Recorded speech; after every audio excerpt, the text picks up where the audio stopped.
భగీరథుడి యొక్క విశ్వ ప్రయత్నంతో గంగా అవతరణ జరుగుతున్న సందర్భంగా గంగాదేవి విష్ణువుని ఒక మాట అడిగిందనమాట.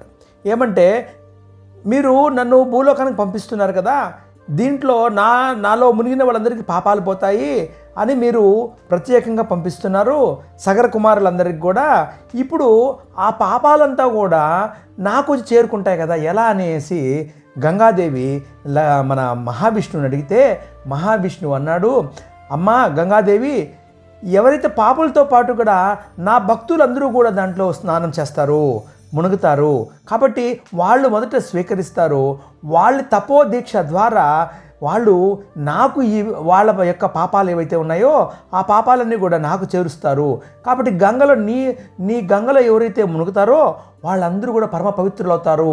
అందుకే కుంభమేళ అర్ధ కుంభమేళ ఇవన్నీ కూడా జరుగుతున్నాయని చెప్పి ఆయన అంతరార్థం అవతరం జరుగుతుంది. ఇది విశేషం.